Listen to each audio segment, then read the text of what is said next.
Olá pessoal, o ensaio já se aproximando e a gente está aqui com as aulas preparatórias, né? Eu fiquei responsável por Ciência da Natureza, nível fundamental, então a gente vai estar abordando alguns assuntos aqui mais uma vez, ok?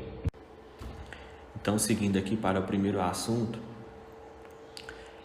que tem como título Lixo no lugar certo, o descarte correto dos lixos, né?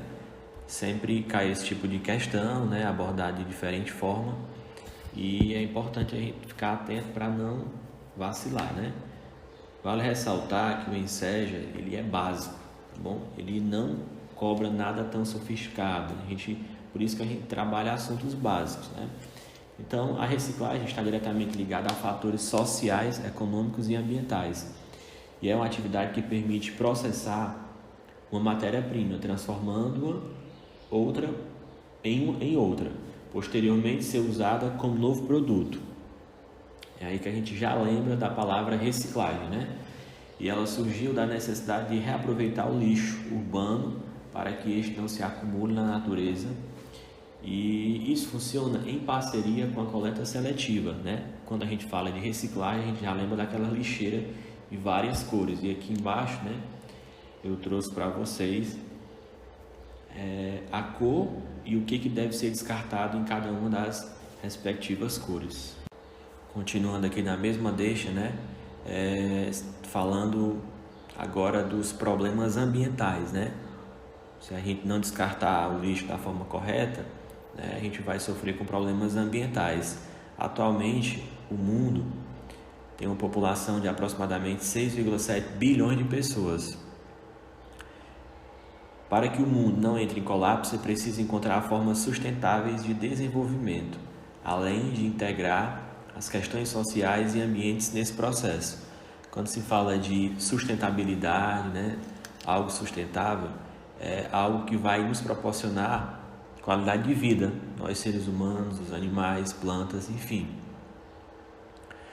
Um dos procedimentos a serem colocados em prática é o maior controle da natalidade, especialmente em países em desenvolvimento, como o caso da China, que tem cerca de 1,3 bilhão de pessoas. Então, esses países grandes são os que mais poluem. Então, cada vez mais essas práticas devem ser implantadas nessas regiões, né, onde tem grandes indústrias, né, esses grandes centros, né, de produção são os que mais poluem. Então, cada vez mais deve ser praticado essas maneiras sustentáveis. Não que a gente em países pequenos não pratique também, claro que também precisa. Então, para que a gente possa ter qualidade no futuro, que é algo muito desafiador, né? Porque as pessoas poluem muito, né, diariamente, é muita gente poluindo. Então, se cada uma fizer a sua parte, fica meio que inviável. O ciclo do carbono tem início quando as plantas e outros organismos autótrofos absorvem o gás carbônico da atmosfera para utilizá-lo na fotossíntese. E o que é autótrofo e o que é fotossíntese? Autótrofos são aquelas plantas, aqueles vegetais que produzem seu próprio alimento, certo? E o que é fotossíntese? É justamente esse processo que eu acabei de falar. É o processo em que as plantas, os vegetais, as árvores produzem o seu próprio alimento. Não é necessário que ninguém vá lá e coloque comida na boca igual a gente. A gente precisa de outro ser para se alimentar, que é o nosso caso, né? Seres humanos. Já os autótrofos, não. Eles realizam sua alimentação através da fotossíntese, tá bom? E nesse processo o carbono é devolvido ao meio na mesma velocidade em que é sintetizado pelos produtores, pois a devolução de carbono ocorre continuamente por meio da respiração durante a vida dos seres. Esse processo ocorre na medida em que as plantas absorvem energia solar e CO2 da atmosfera. Isso gera oxigênio e açúcares, como a glicose, por meio do processo conhecido fotossíntese, o qual é alicerce para o crescimento das plantas. Ainda no mesmo assunto que eu acabei de falar no slide anterior, vamos falar de dióxido de carbono, que é conhecido como gás carbônico ou CO2, que vocês viram no slide anterior.